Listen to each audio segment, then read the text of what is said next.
So it's my great pleasure, first of all, to introduce you to Professor Zhang Weiwei, who is director of the China Institute at Fudan University in China. And that's a leading think tank in China. He's also a board member of China's national think tank councils. He was a senior English interpreter for Deng Xiaoping and other Chinese leaders in the mid-1980s.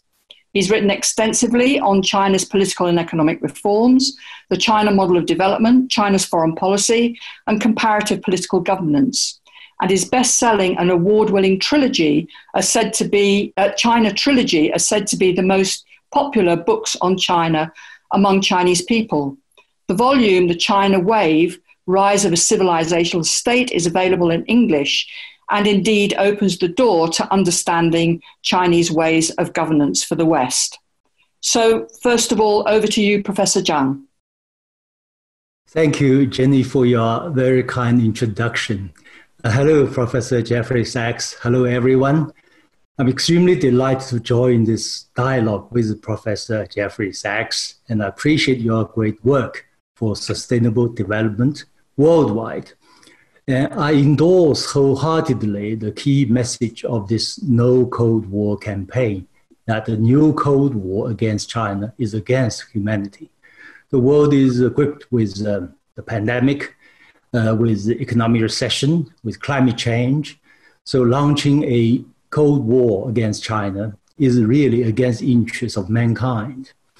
As we all know, many Cold War advocates have already portrayed China in a very negative light and created a lot of confusion and even fear in the mind of many people in the world.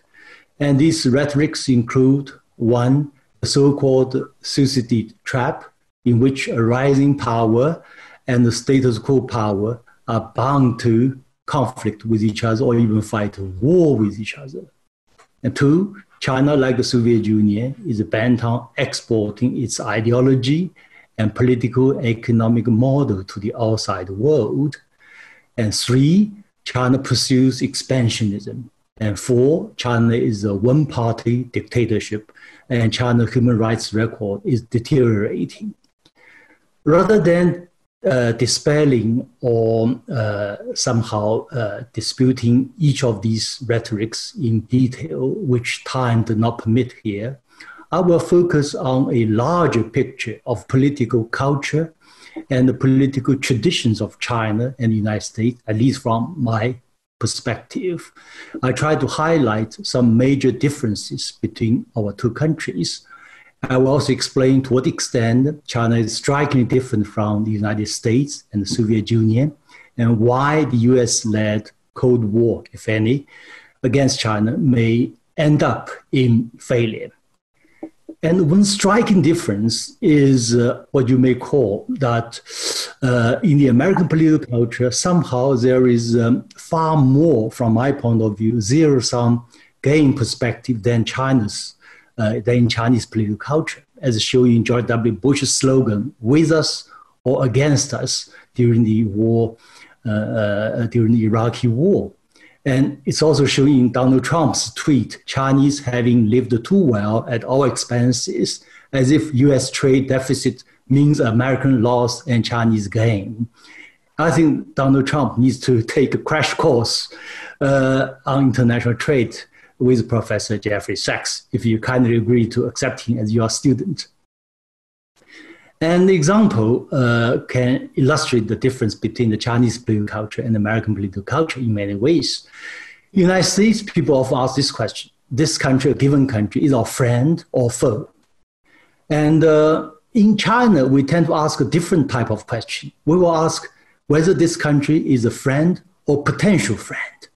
In other words, from my point of view, the Chinese political culture is on the whole more long-term oriented, more inclusive, and more about win-win. After all, our famous philosopher Confucius said over 2,500 years ago, he talks about what's called the harmony in diversity. And behind this difference is perhaps two vastly different religious traditions. The Chinese one is arguably more inclusive and syncretic than the American one. which is, I think, more exclusive. For one thing, in China's long history, we experienced many wars and conflicts, but very few religious wars, which was unfortunately a hallmark of Western history with a more exclusive religious tradition. In China, we can say Buddhism, Taoism, Confucianism have well coexisted well, and to varying degrees, they are intertwined and they are enriched by each other's wisdoms. This absence of religious wars was a source of inspiration for European Enlightenment in the 18th century and inspired many Enlightenment giants such as Voltaire, Leibniz, and Spinoza to learn from China. With this understanding, we can debunk the above-mentioned four rhetorics, or I may call fallacies. The suicide trap is obviously not applicable to China, as virtually all those falling into the trap, as argued by Professor Allison, are those dipped in zero-sum game tradition, whether it's Ottoman Empire versus Habsburg Empire, or in the 17th century, or the UK versus France in the 18th century.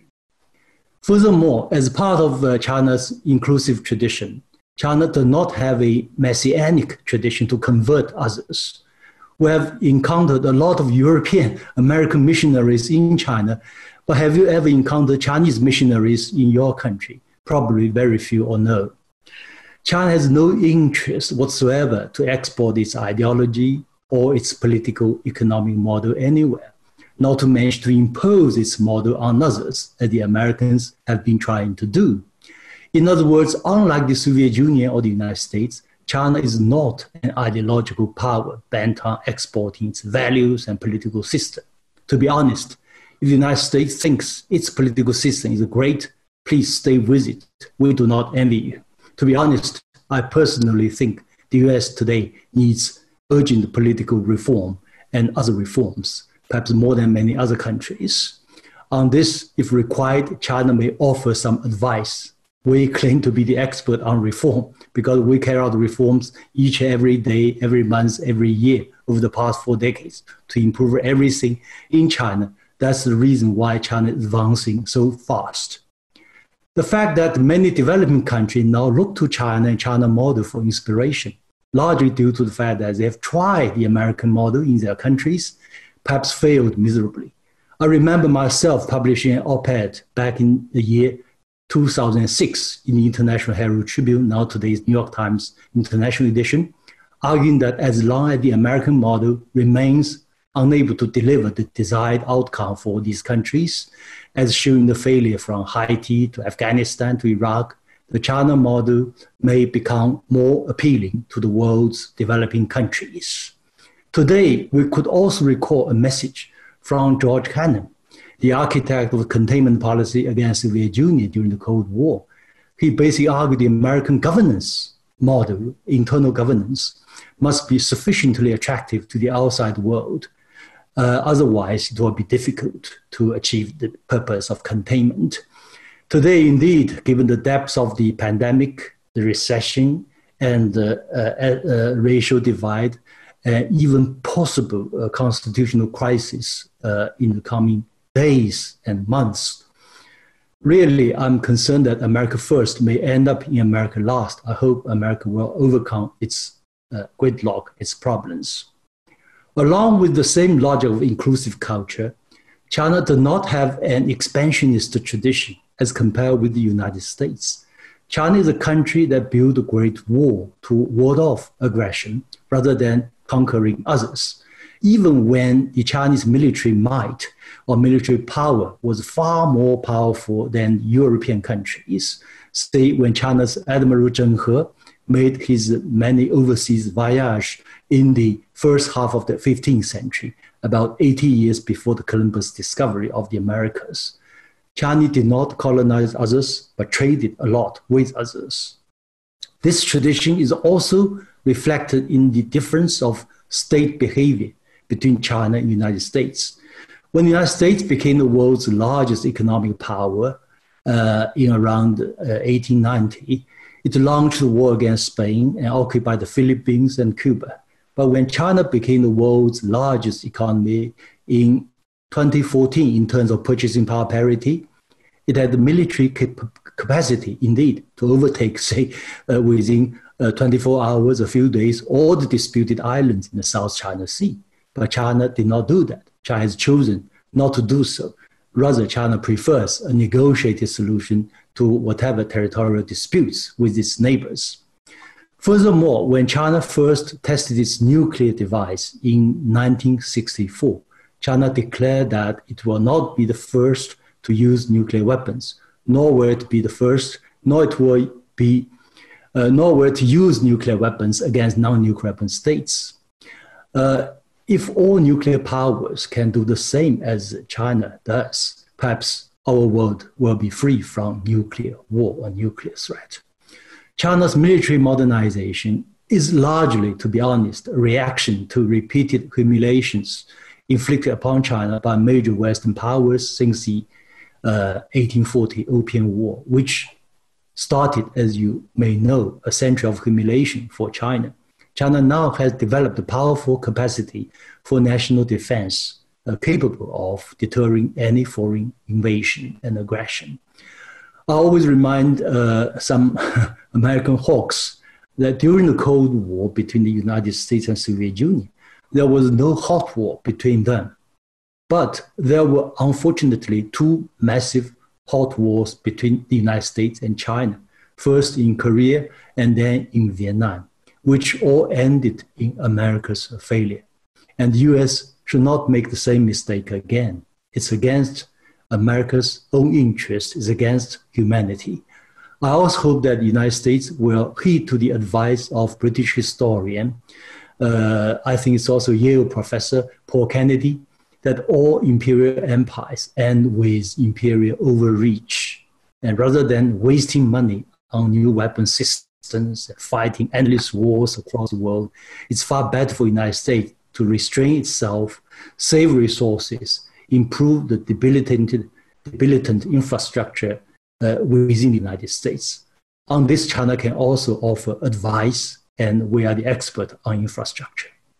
As for describing China as a one-party dictatorship, this is at least very ignorant of China, if not stupid. China is a civilizational state. It's an amalgamation of hundreds of states into one over its long history. A civilization state is an amalgam of the world's longest continuous civilization and a huge modern state. So it's the size of China in terms of population is roughly 100 average European states put together. So this is a very unique country. China was first unified in 221 BC, and since then, China has been governed by some kind of one unified ruling entity, or if you prefer, a one-party system. Otherwise, the country would break up in catastrophe. That happened in China's long history several times. And the Chinese Communist Party is a continuation or even a further evolution of this great tradition. To be honest, to understand the modern China, it's essential to know that Communist Party of China is on the whole an overwhelmingly positive force for China. And virtually all reputable international surveys reveal that the Chinese polity enjoys tremendous popular support. For instance, in the survey by Ipsos 2019, the question is very simple: whether your country is on the right track. In China, it's 91%, yes. United States, the 41%. In the United Kingdom, it's 21%. In this latest Dahlia research, which is a research company based in Germany, it shows 95% Chinese think their government did a great job on the pandemic control. This is the highest approval rating among the 35 countries surveyed. And China exports every year roughly between 130 million to 150 million tourists abroad, the largest in the world every year, and 99.9999% return to China. So Washington tried to depict China, this kind of China, as a country with deteriorating human rights. This is laughable, the worst violation of human rights in this century. The US launched a war against Iraq. At least over 100,000 civilians died and millions upon millions become homeless. Of course, Black Lives Matter movement and I Cannot Breathe, all this reveal the depth of human rights abuses within the United States. My final point is that even if the United States wanted to impose a new Cold War on China, I don't think it will succeed. So far, very few countries are willing to join it. China is the world's largest economy in terms of purchasing power parity.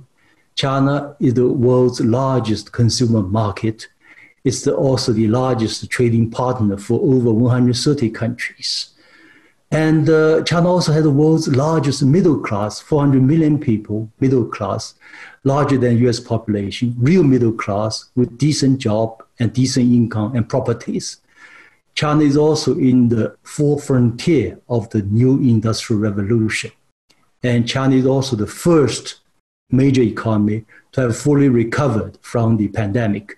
We have just witnessed 630 million tourists within China during this Chinese National Day 1 week holidays. The country now becomes the largest base for global fight against the pandemic and for global economic recovery.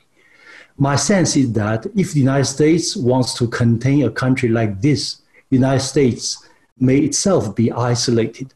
I remember Joe Biden mentioned the 4 daunting challenges facing the US today in his campaign speech: the unprecedented pandemic, economic recession, climate change, and the racial divide. In fact, to handle these challenges, except the racial divide, which we cannot do much about, the United States may need China's help, not the other way around. So rather than launching a Cold War against China, the US has every reason to seek China's cooperation.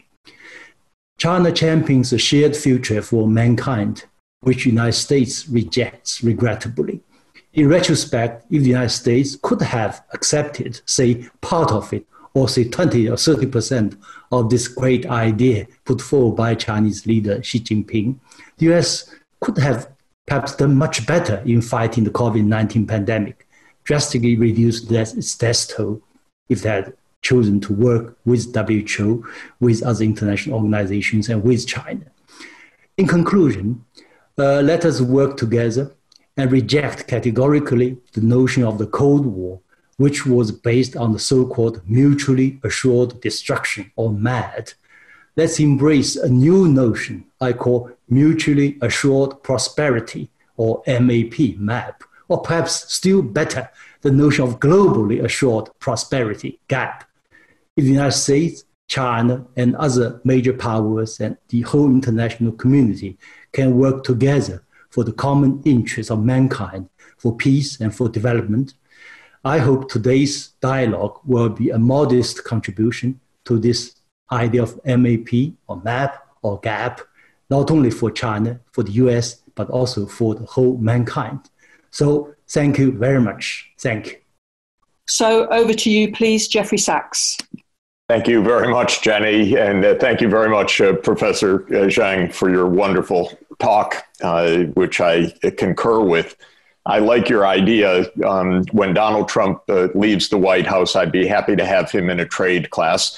And if he'd make a deal, he can leave as soon as he wants, but we should have him leave absolutely no later than January 20th, 2021, on the inauguration of, I'm counting on it, President Biden, because we need a new start in the United States. And if Trump, he may be on trial by then for tax evasion, but anyway, I'd be happy to have him in a trade course, and he much needs some basic training. I think the one point that I would immediately make on your remarks is that we can't really talk about China says this, and the U.S. says this, and the U.S. needs this, and so on, because the U.S. is very divided itself. And my view is that Trump is the worst president in American history and the most dangerous president that we've had in American history. He certainly doesn't represent most Americans on anything. And the issue really on the tensions and the trade and so forth is that a lot of it is in the hands of very few people. Almost everything, I would say everything that Trump has done on trade or trade war with China or other actions on China have been by executive decree or emergency powers under U.S. law, not even by legislation. So they hardly have been debated publicly, understood publicly, or do they reflect in any broad and deep way any views of United States citizens on this. There probably aren't deep views among most of the citizenry because, unfortunately, issues like these are complex. They require historical knowledge. They require a lot of discussion and dialogue. It helps, of course, when we have personal relations and experience. It's been my pleasure and honor and education to visit China almost every year for dozens of years. My first trip was 40 years ago, and I've been coming many times a year for most years for the last 30 years. So it makes a big difference to have these contacts. And unfortunately, even though we live in a connected age, we don't have the personal contacts as much as we need for an interconnected world to have the depth of understanding, personal relations, sense of each other's perspectives and history. And therefore, views are easily manipulated on all sides, and they're subject to crazy ideas, propaganda, cultural memes, and in the U.S. context to a absolutely terrible president in the last 4 years who's really a xenophobic, racist, and idiot, in my view. Sorry to use the language, but he's just not knowledgeable about almost anything. And because of that, we have really a dangerous situation. I think, and I hope, but nobody can be sure, that it will be less dangerous after the election on November 3rd, if the votes are counted properly and if we don't have some disorder in the United States. I'm counting on us having a new president and a chance for a fresh start on these issues. Not that things will be entirely easy, because the anti-China sentiment runs relatively high in elite mainstream media circles right now, partly because Trump makes it that way, partly, as you say, because there is a strain of American thinking that is conducive to this kind of idea. It's got two elements, I would say, that are conjoined historically. One is and you touched on it, a longstanding Protestant evangelical vision of America by U.S. People. And I apologize, people on the chat are saying don't use American because that means all of the Americas, but I have to use shorthand just for the English language. So excuse me to all my friends in the Americas, and especially in Latin America. I'm going to say America, but I mean the United States of America, just for shorthand.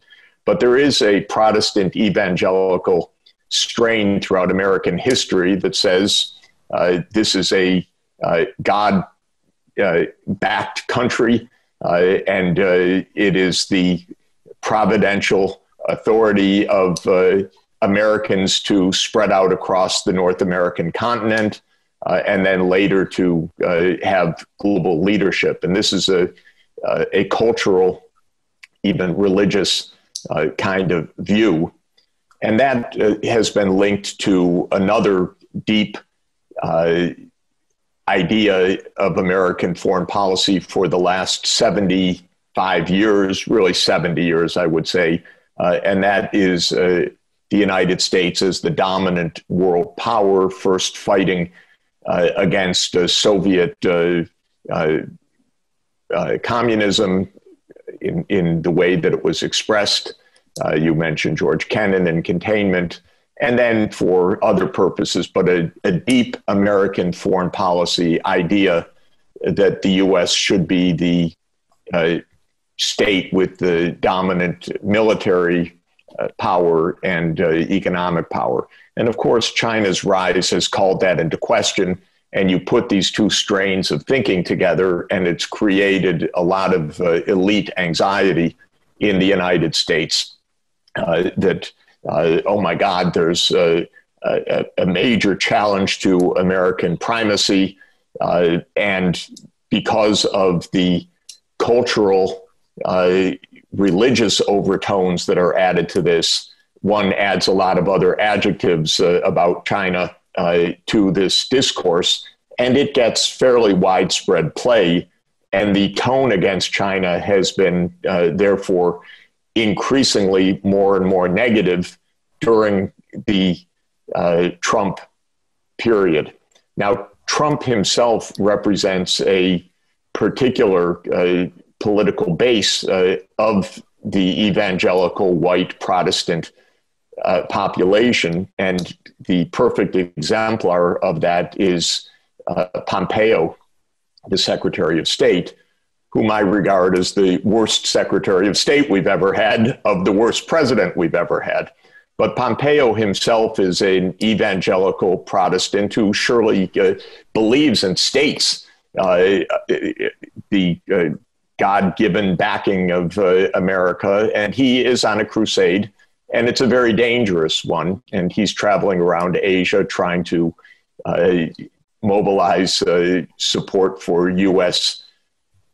hegemony or leadership or primacy or whatever term one wants. So this is a very particular political constellation that is the worst that we have to offer. Now, let me move beyond that, though, and just try to put the issues into what I hope is some broader and constructive perspective.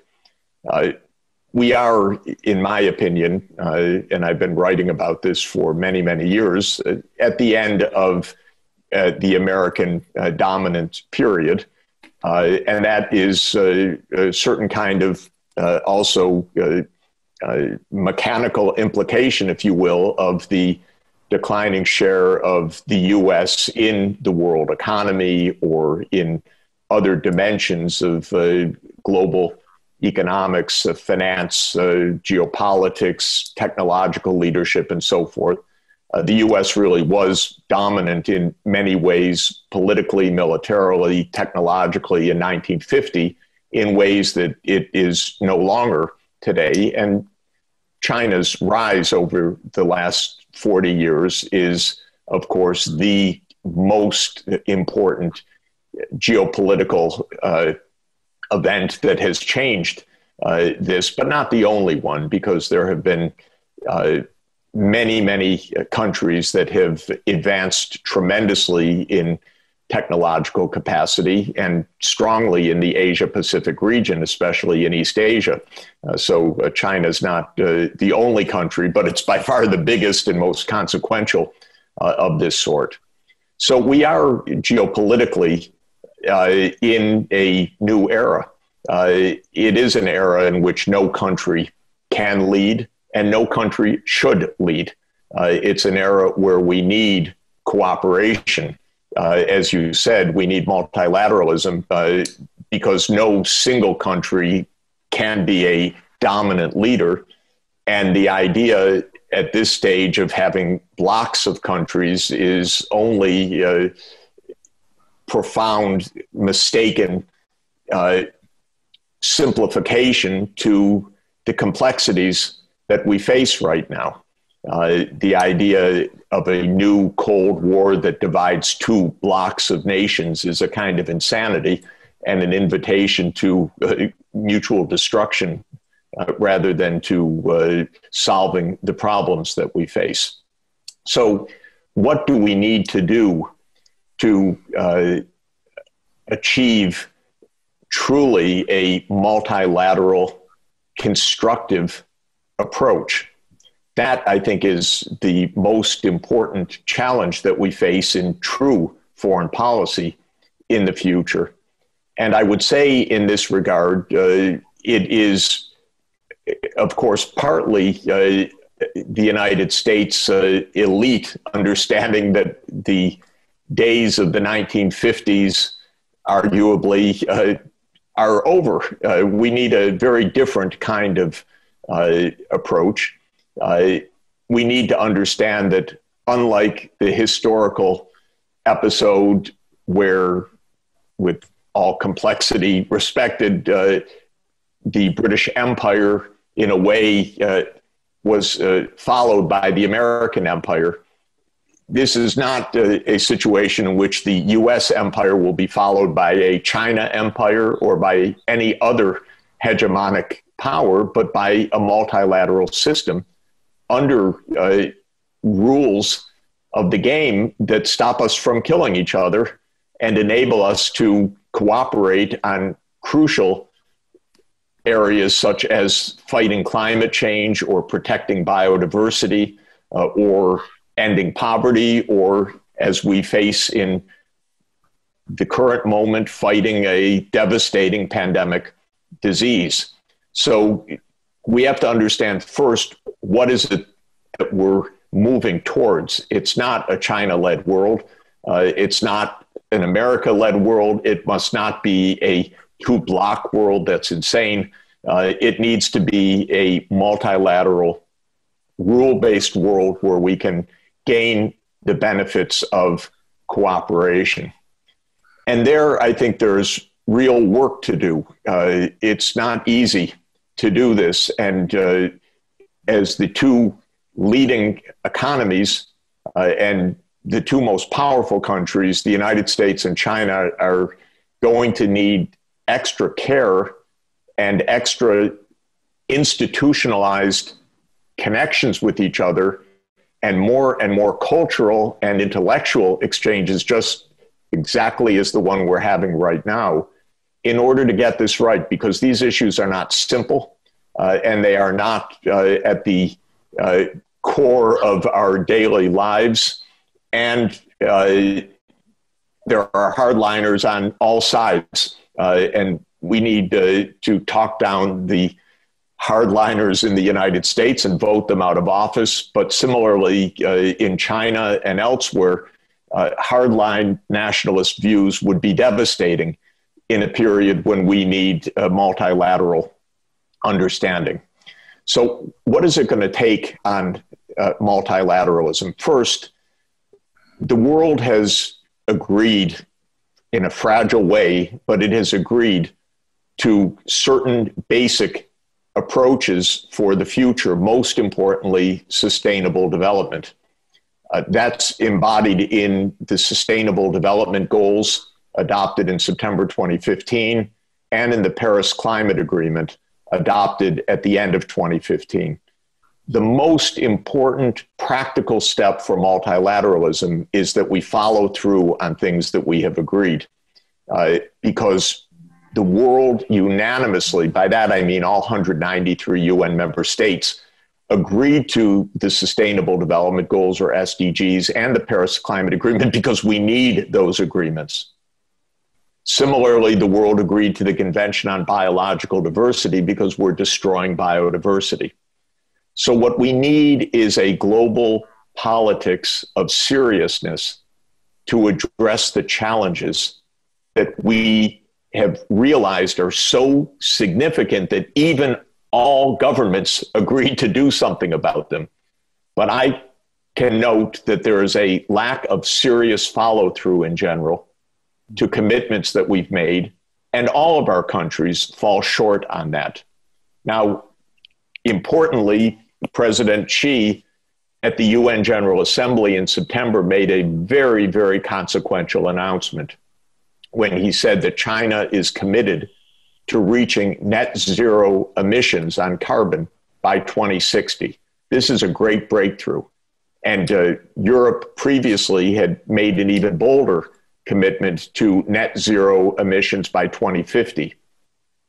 When President Biden is in office, I count on him to make a similar commitment to net zero emissions of the United States by 2050.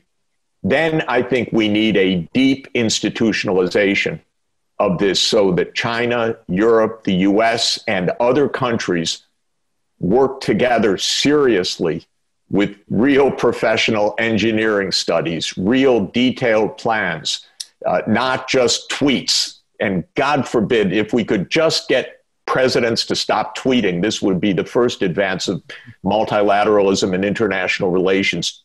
Twitter is awful in this regard. One should never do foreign policy by Twitter. It's insane to try to put complex issues into 140 characters, and it could blow up the world by misunderstandings. So we need to institutionalize the fight against climate change, human-induced climate change. Similarly, China will host COP15 of the Convention on Biological Diversity this coming year in Kunming. This should be a breakthrough to save biodiversity from human destruction. And China has a real opportunity to help lead the world in a deep multilateral system. And China's really good at systems, really good at bureaucracy, but in the positive, rational sense. To say we have a system to protect biodiversity. China's done some very important initiatives on geographic redlining to protect endangered regions. And this could be institutionalized globally. The third area that I would point out, and it's really the one that triggered a xenophobic reaction in the United States, is the advanced technologies around artificial intelligence and digital, for example, 5G and Weiwei. And the problem here is that we're in the midst of a dramatic technological revolution that could be of wonderful benefit for humanity, but we have no rules of the game around it right now. It's a kind of lawless environment, and we don't even know what kind of surveillance is really being done. We don't know how data are really being used. I have no idea what Google, Apple, Facebook, and so on does with my personal data, but I don't like that I don't know. And I'll finish in just a moment. Yeah, sorry to run on. But just to say, this is what triggered the heated response from the US, was the sense that China had caught up and was getting ahead in a militarily highly relevant technology of machine learning, artificial intelligence, autonomous weapons, 5G, China's ahead, and so on. And that is really what triggered the, I would say, a paranoid and racist and evangelical crusader response. But it was this sense of China made in 2025. Oh my God, they're ahead of us. What are we going to do? But not on a commercial basis per se, but on a security basis. So it's a sense of vulnerability. But the truth is, we don't have rules of the game right now. And we need to put artificial intelligence and autonomous battlefields and all sorts of other horribly threatening cyber warfare technologies under diplomatic negotiating frameworks, as we did with nuclear weapons, not perfectly, but at least, for God's sake, we got them under some kind of legal regimen so that we reduce the chance of us blowing ourselves up. Well, cyber warfare and all that comes with it is incredibly dangerous, and we need rules of the game to move forward. Let me just end by saying one basic point. This session today, I very much value it. I'm sorry to have run on too long, but I'm really grateful there are 400 participants from all over the world participating. We need to figure out how to have this kind of dialogue in a rich and deep way. The biggest risk is people who know nothing having power, because when they do, they can blow us all up. And when we have the connections, the knowledge, the in-depth discussions, the institutional and cultural connections, we will not only survive, we will thrive. Thank you very much. So it's now for me to call on Professor Zhang for 5 minutes to respond to what Professor Sachs has said. Yeah, yes, thank you for this very thought-provoking presentation, which I agree almost 100%. And when we look at this history of Cold War, indeed, a country like United States and China have every reason, being the major powers in the world, to at least, get on well with each other for common interests of mankind. And so I think, Professor Jeffrey Sachs, you mentioned this idea of what we call ecological civilization. You mentioned this sustainable development, renewable energy. In the case of China, we have no problem whatsoever because we use the term ecological civilization. Over the past 5 years, China has indeed devoted itself to change a lot of old policies.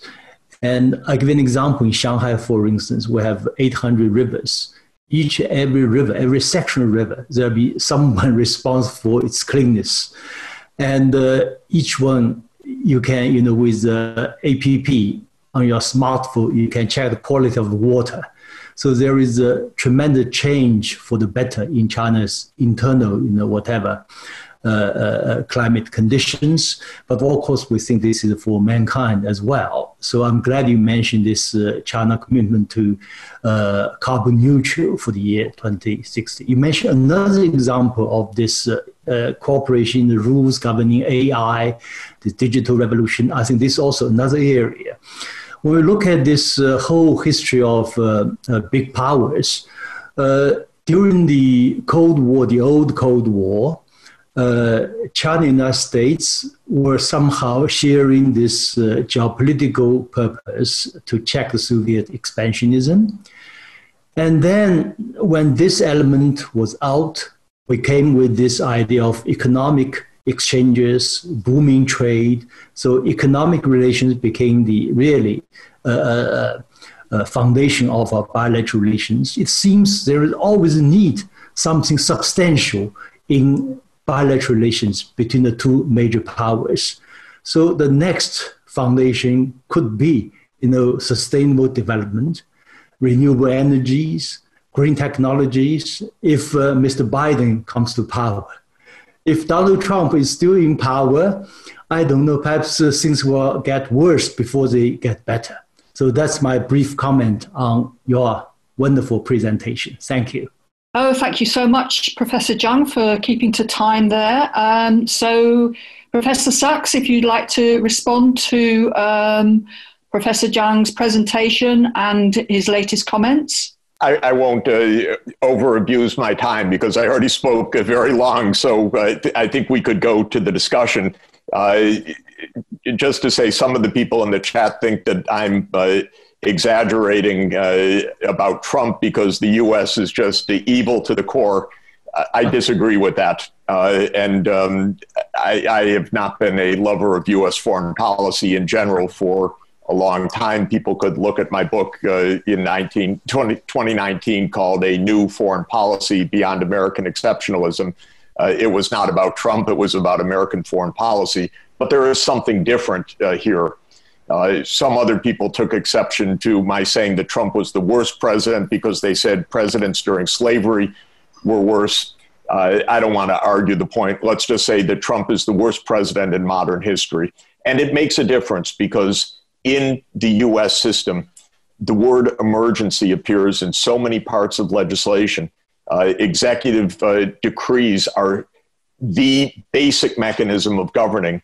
One should understand that almost everything that Trump has done, other than a tax cut for the rich, which I despise, has been done through executive order rather than through legislative backing. So please, for all that I also disagree with the U.S., there's more hope, and it does make a difference who's president. Okay, thank you very much. Now, we'll move on to the questions. We obviously have a very lively discussion going on chat. We also have a lot of contributions in the Q&A. It's quite difficult to know what to select, but I think that there are a couple of themes that maybe we can go into in a bit more detail. And there's a question here, and perhaps you might feel that it's been answered, but anyway, I'll put it and then you can judge. What is the US rationale for pursuing a Cold War? And to what extent are there more level-headed forces in US political circles that would adopt a more collaborative approach? So that's not just asking about the election itself, but it's this question about whether there are different forces actually within US political circles that perhaps can be engaged with. And I think we can have a Chinese point of view. Professor Zhang can perhaps talk about whether there are some sections of the US establishment that are worth talking to more than others. Can I start, though, with Professor Sachs? Is there anything else that you want to add to what you've said? Yes, there certainly is a very strong contingent of American academic leadership and policy leadership that believes in multilateralism. And I believe that in its finest moments, the United States contributed extremely importantly to multilateralism. I think on this 75th anniversary of the United Nations, we should remember that America's greatest ever president, Franklin Roosevelt, was the political mover and in many ways the political intellectual father of the United Nations as a concept and as a reality. And I believe that the UN Charter and its moral charter, the UN Universal Declaration on Human Rights of 1948, which Eleanor Roosevelt did more than any other person to bring to reality, are the two great foundations of multilateralism. There are many people, including myself, that are deeply steeped in that multilateralism. I have spent the last 20 years nonstop working for and with the United Nations and believe profoundly in the UN as a system for peace and for sustainable development and for human rights, and believe on its 75th anniversary, we should rededicate ourselves, especially this generation, to those purposes. So this is why I say this is not beyond hope. It's on the contrary, there is a great part of American intellectual life which sees multilateralism as its core principle. And many of us have fought from the Vietnam War to the wars of the Middle East wholeheartedly and vociferously within our own country, and will continue to champion the UN Charter as the framework for preserving peace. And so I just want to be very clear about that. It's far from hopeless. It is a practical challenge. Some people have been writing in the chat room that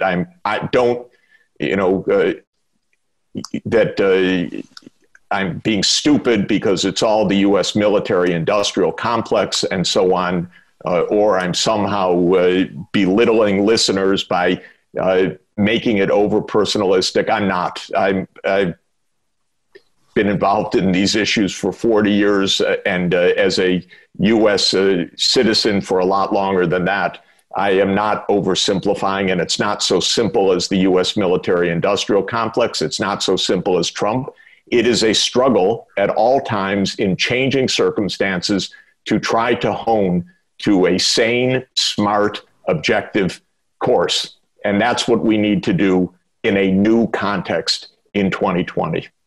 And Professor Zhang? For China, China is a staunch supporter of the United Nations system, its charter, and multilateralism. Indeed, China itself is a major beneficiary of multilateralism, and China can also contribute a lot to multilateralism, to the UN system. And I remember just now this question concerning the U.S. anxiety and how to explain this. I share with Professor Sachs' view that the U.S. is used to being the number one for so many decades. Now, I know there is a top secret in the United States. United States may become number two for all kinds of reasons. No one can discuss this. But my good friend, Singaporean senior scholar, Professor Mahbubani, gave a lecture at Harvard. He said the United States should be ready to become number two. And then he gave a rationale. He said, actually, it's nothing to worry about because over the past 2,000 years, China was the number one, the largest economic power for roughly 1,800 years. So the US became the number one, the largest power, was an aberration, and China was a normalcy. That's his rationale.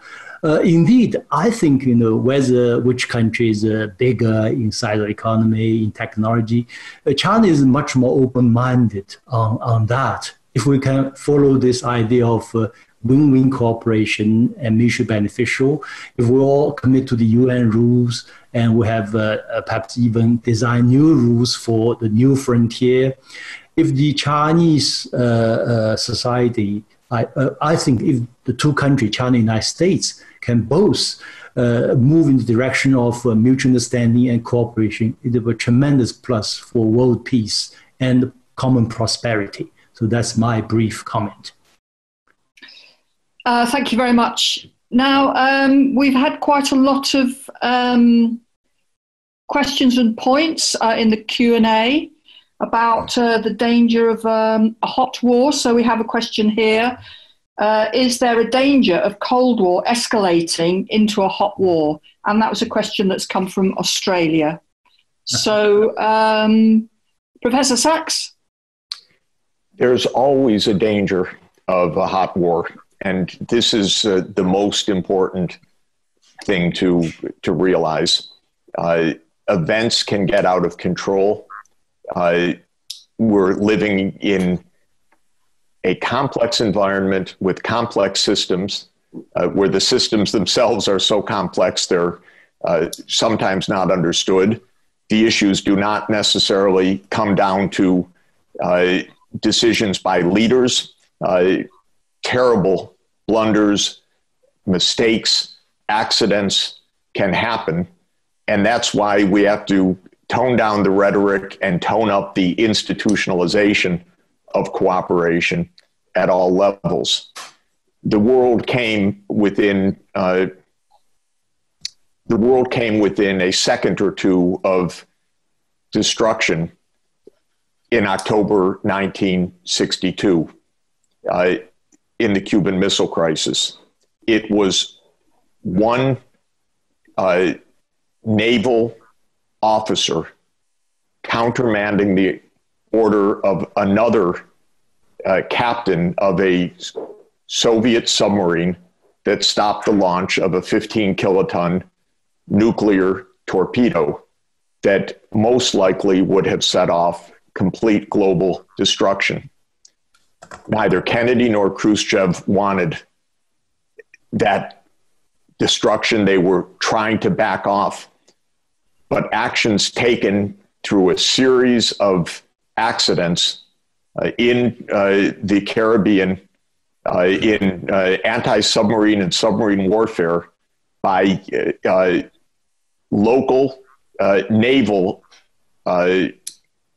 personnel who were not obeying orders, nearly set off thermonuclear war.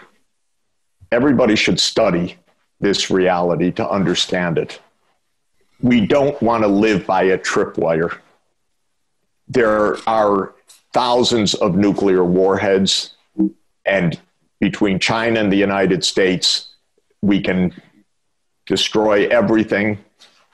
And these are not fully controlled, rational systems where you can breathe and sleep easily. These are systems that need de-escalation and control. So when you have someone as stupid as Trump, and he is stupid, and he's dangerous, and he's loudmouthed, and he's ignorant, it makes a difference, believe me, because it triggers all sorts of behavior all through bureaucracies, through the public, and so on. And don't misunderstand, that's why this is not a game. That's why Cold Wars are not cold necessarily, even if the leaders want them to be just rhetorical. Terrible things can happen. And so we shouldn't be playing around with this. And the point is that for relations as complex as the issues we're talking about right now on connectivity, online battlefields, autonomous weapons, cyber warfare, plus all of the other issues of a pandemic and all the rest, we need deep institutionalized engagement between countries, not rattling, not tweets and not even, trying to round up allies. It's so stupid what Pompeo is doing right now, traveling around Asia, trying to create an anti-China front. This is mind-bogglingly stupid. We need to talk to each other in detail about the realities that we're facing right now, and please to understand that things can escalate even when no one wants them to escalate. That's the whole history of the last century and a half, how accidents can happen and how things can get out of hand. Thank you very much. Professor Zhang? Yeah, I share Professor Sachs' view on that. And indeed, this particular time, in a way, it's dangerous. We should guard against any war provocations. And actually, from our point of view, from Chinese point of view, perhaps it's first of all a major problem of the United States system. I remember Jimmy Carter, former U.S. president, said openly, he said, over the past 240 years, the United States was without war for only 16 years. So the United States spent too many resources on war, and Afghan war, Iraqi war already cost US $3 trillion and more. And he said, in contrast, China devote all these resources to infrastructure, to development. So that makes all the difference between China and the United States. So this is a clear message, and we should really convince US leadership that trigger happy, or this is not the right approach. At the same time, we need all kinds of institutional arrangement, including certain arrangement which we are familiar with, which left over from the Cold War between the United States and the Soviet Union, some kind of disarmament approach, some kind of institutional early warning system. With modern technology, that will be easy, So as a political commitment, both sides, three sides, multilateral approach to really de-escalate tensions wherever it is. I think I'll move on to another area that that we haven't really talked so much about, which is on the global economy. And there are a couple of questions here. What are the implications of the new Cold War on the global economy and the role of the US and China within it? And another one on decoupling. Is economic, scientific and technological decoupling a serious possibility? And what would the consequences be? So what are your views on the future for the global economy and the role of the US and China within it, changing or otherwise, and this question of decoupling? So can I come to you now first, Professor Zhang? I think this idea of economic decoupling between United States and China may happen in a limited way because it's against the basic logic of the market force. If you look at the situation in China now, in fact, the more US investment come in, more US companies come in. For one thing, China has really done a good job in controlling the pandemic. It's a full economic recovery and investors see the opportunities. However, if there is a new Cold War, although I think it's difficult to really realize this kind of new Cold War, if it's really launched and with the support with US allies, if that really happens, it will indeed hurt the global economy. And for one thing, it will waste a lot of resources. Mainly, they could have been used for development, for prosperity. It will be diverted to military expansion, military buildup, which would be a waste of resources, waste of money. And on the whole, the major difficulty with this Cold War approach to China is we don't buy this. We're not Soviet Union. The United States wants, some hawks want to launch a Cold War against China. China said, we will not accept it. You want to build a bloc, we will not build a bloc. You want to decoupling with China, we want to continue to embrace globalization, multilateralism.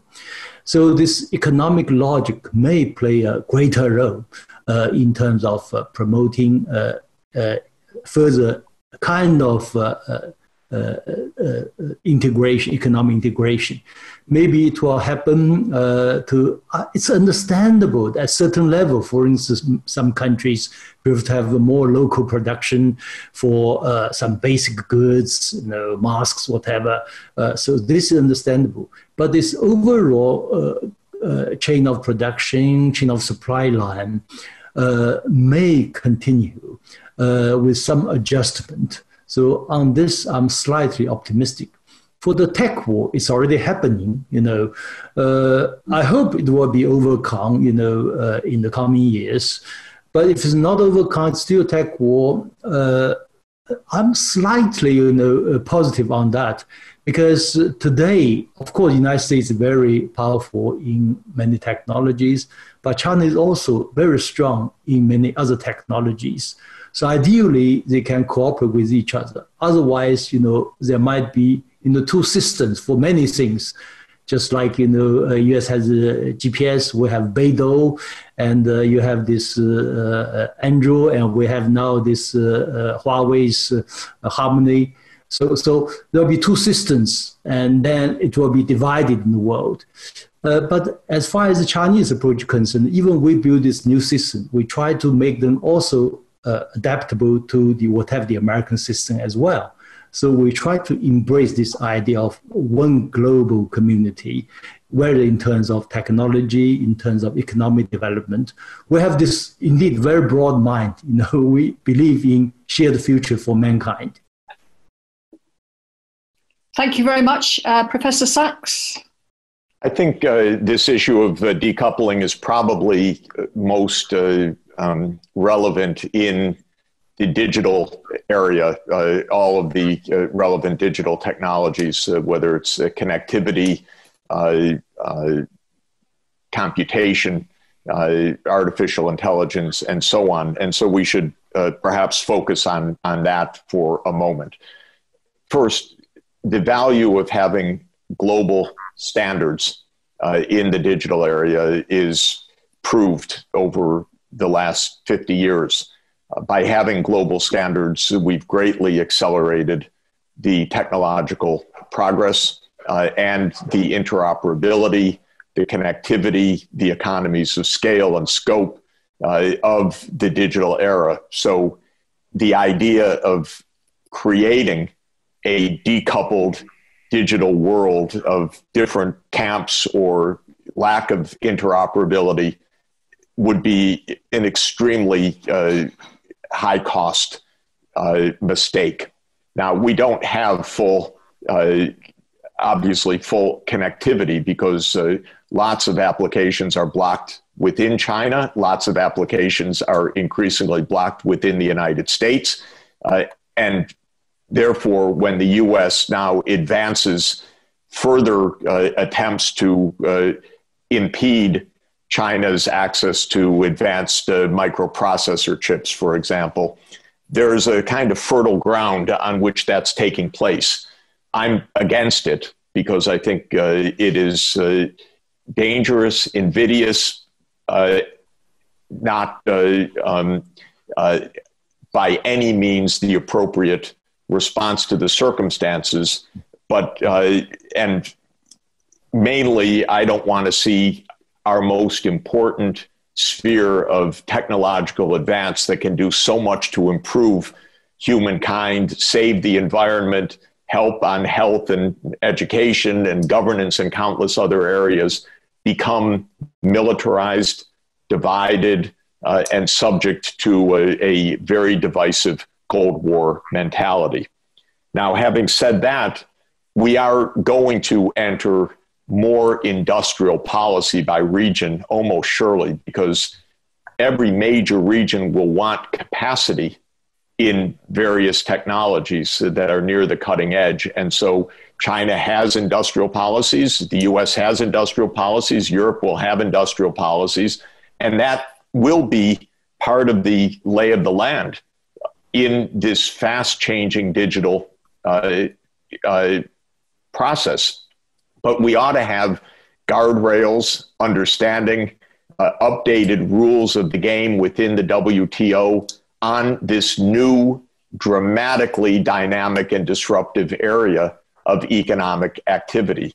This is the second point that I would say. Yes, there will be industrial policy of major regions. I have no doubt about it. But let's have it under the rules so that we don't lose the benefits of global standards and global interoperability and global connectedness. Then finally, on the issue of blocks, to a huge extent, China needs to be very proactive in preventing this also. Now, again, despite what some people are saying in the chat room about my naivete, you're open to your claims, but I think there will be a big difference with Trump out of office. Of course, I'm going to be engaged in my own struggles in that case to help make a more progressive and multilateral view within any administration that comes to power, because nothing's simple ever. We will have fights ahead and arguments ahead. But in any event, Trump actually made a lot of progress in getting other countries to buy into this U.S. hard line. Just yesterday, Italy, of all countries, part of the Belt and Road Initiative, said we're not going to have Huawei in the system. And there are many reasons for this. These countries are dependent on the U.S. militarily. They're afraid of the U.S., but they also need more assurance from China. A lot of China's neighbors are just afraid merely of the fact that China's a giant compared to the neighbors. And so there is a sense, my God, where is our security? And so China as a giant, as a superpower, needs also to build constantly that confidence of other countries as well. It goes with the territory. And I think I'm a big believer, for example, in RCEP, the Regional Comprehensive Economic Partnership, which is currently 15 countries, the 10 ASEAN countries, plus China, Japan, Korea, plus Australia, New Zealand.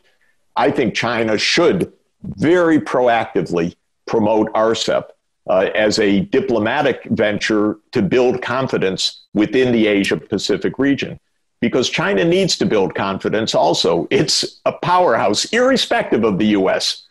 Put aside the whole U.S. question, just China's relations with other countries. China needs to build that kind of confidence.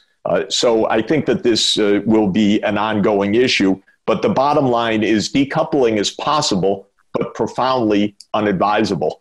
And we need to, therefore, establish proper rules for a new technological age, which is not the rules of WTO 1994. Yeah. Yes, thank you very much. Now, we have so many questions. I do want to give our two speakers the opportunity to make some concluding remarks. So what I'll do is I'll just mention just a few of the other questions that have been sent in, and then I'll invite each to give their final remarks. So we've talked a bit about the US presidential election. What is the significance of the US presidential election for US-China relations? And what do US and Chinese governments need to do in order to reverse the drive towards confrontation? Perhaps we've covered these, but maybe you might want to say more. And there's a question on the pandemic. To what extent has the pandemic affected US-China relations? And there's an interesting one as well. In what ways is the rest of the world affected by deteriorating US-China relations? And what role can other countries play in helping to improve the situation? That's a question from the Philippines, interestingly. So please, our two speakers, if you wish to respond to any other points that have been raised during the course of the discussion, or you want to address any of those questions, or you just want to make some final comments, can I ask you to do so? So can we go with Professor Sachs, please, first? Great. Well, first to say thank you for a wonderful discussion and for organizing this, and for participants from all over the world. I'm most appreciative. We need to end the pandemic urgently. China has shown that you can suppress the pandemic successfully. Other countries in the Asia Pacific similarly have shown this is possible. The US, Europe, and Latin America need really to learn some lessons from this because it has been running out of control because of poor leadership and poor techniques of public health management. 2021 could be, I'm hoping it will be, a very constructive year, moving past the pandemic, getting it under control with, I hope, new vaccines that come online, but then several important global events in 2021. COP15 on the Convention on Biological Diversity, COP26 on the UN Framework Convention on Climate Change and the Paris Climate Agreement, a World Food Summit. I would think that the best way to encourage what we're both calling for is to work together in a highly professional and systematic way towards the success of those multilateral objectives. Because by working together on a goal-based way, we can establish all of the win-win opportunities that both of us see as so important. Thank you very much for the chance to join today. Thank you. Professor Zhang? Yeah, thank you, Jenny. And indeed, you know, I share Professor Sachs' view on this particular issue of multilateralism. And I just read an article by our common friend, Mr. John Ross, and now he's with Renmin University. And he said Professor Jeffrey Sachs represents the third force neither Republican nor Democrat, because there is a bipartisan, some kind of consensus on being a bit tough on China, but you stand for cooperation between China and the United States. I think this is a very much appreciated, right position at the right time for the right cause. Now, the problem is with the US election, whether it's Donald Trump or Joe Biden in power, I hope there will be more wisdom in the coming years to handle this complicated bilateral relations. And the problem with Donald Trump at this particular stage is especially his Secretary of State, Pompeo, tried to impose something on others to join our bloc. And so many countries have to make a choice, either with the United States or with China, which is, to be honest, very stupid. I hope all countries concerned will reject this kind of approach. It's one Asia, one Pacific, one world. It's one international community. Don't let this Cold War mentality set in. I think this will be the very important message from our dialogue today.